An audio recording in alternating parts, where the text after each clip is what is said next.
As we get started today, I just wanted to write down a few things for the Paleolithic Age or the Old Stone Age.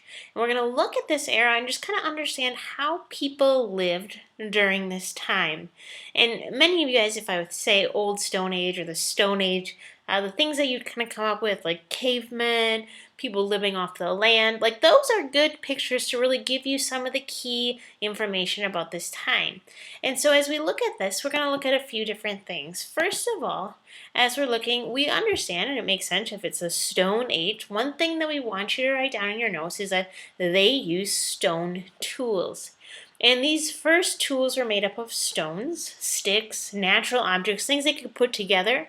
Later in time, they were using bone and wood tools, fastening bones to wood tools, etc.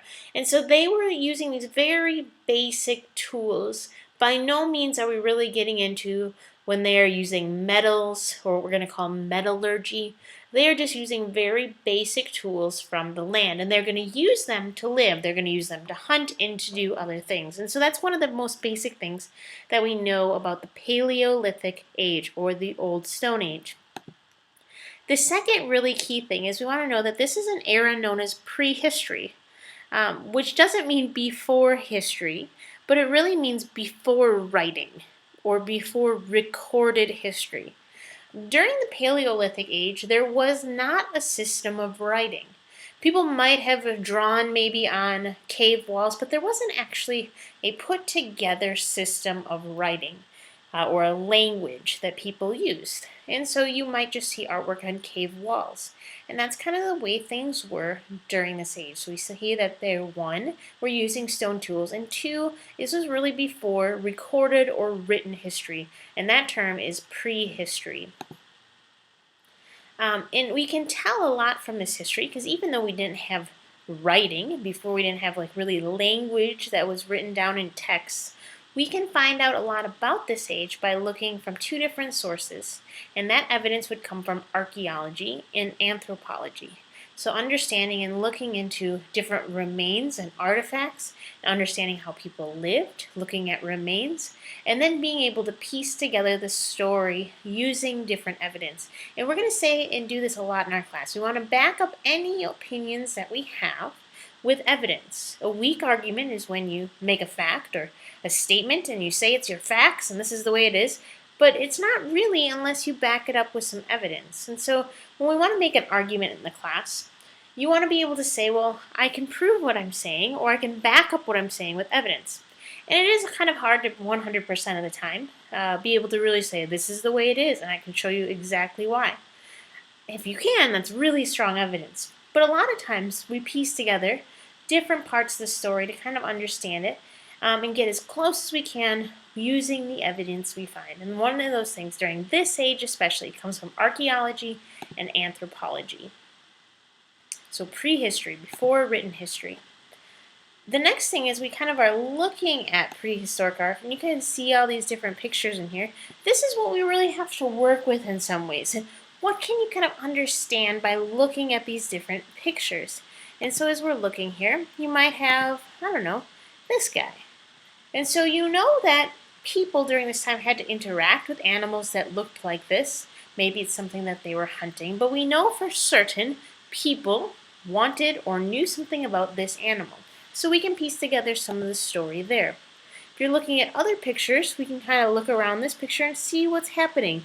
We have larger and smaller animals to some extent. Let's be honest, it kind of looks like a wiener dog, or it's a horse, or something, depending on where these cave drawings were.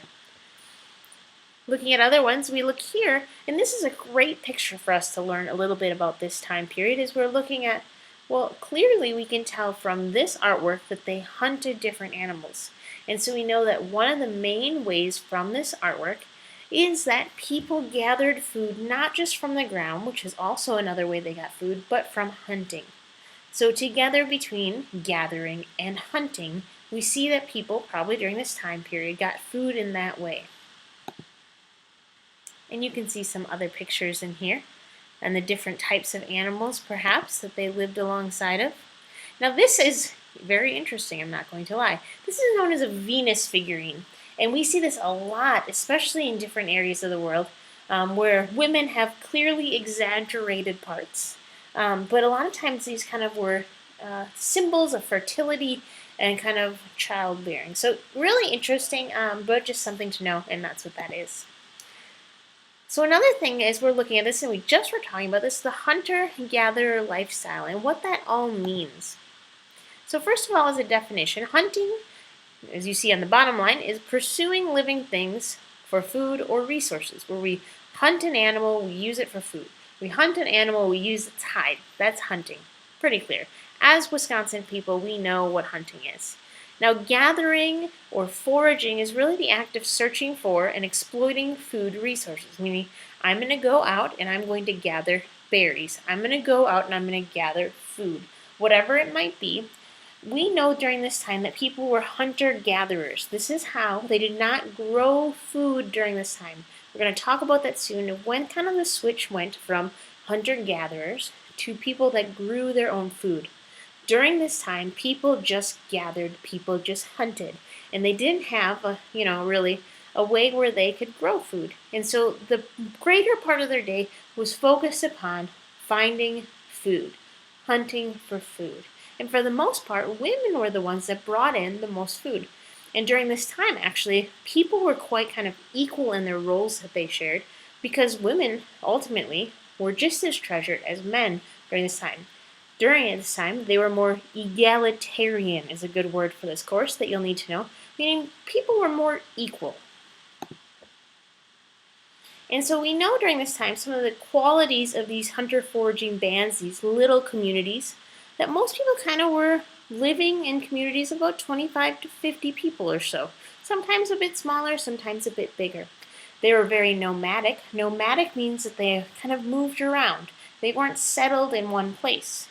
There wasn't private property because, once again, they were nomadic. They moved from place to place. And they were highly, as I just said, egalitarian.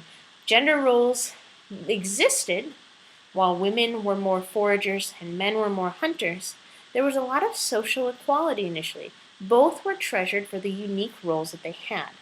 And so these are some of the qualities of hunter-foraging bands, or mini communities, if you will. Now, during this time, there were some technological advances, and you wouldn't think of this as a technological advance, but one of the major accomplishments is when people learned how to use these tools.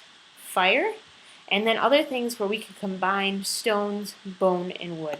So for example, when we're looking at this, when they could start making tools that work together, where they could use it as they're hunting, or where they can use it when they're foraging, that would be very useful, and people would be able to have a larger supply of food.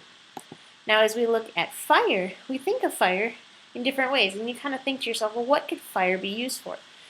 Now, if you've watched any of those Survivor shows, fire is really important, and you kind of think, well, why? My husband loves these shows. But why is fire so important when you're trying to survive? And usually on those shows, you see it for a few reasons. One, they want to stay warm, and that's very basic. Need to survival is being able to stay warm when the climates are cooler, or maybe the weather or seasons are cooler. And so fire is important for warmth. And then you think about those Survivor shows and you think, what else do they do? Well, they cook stuff on it. And finally, so 3 different things we want you to know: cooking, protection, and warmth. A lot of times fire could be used, as they learned, as a way to protect them from wild animals. And so these 3 key things are reasons why fire was so utterly important when people learned how to harness its power, and if you can imagine, the first time they figured out how to use fire. It was a big deal. And so ultimately we see that if we look at this map here, and I'll zoom out a little bit, we see that people migrated, kind of as we'll say, out of Africa.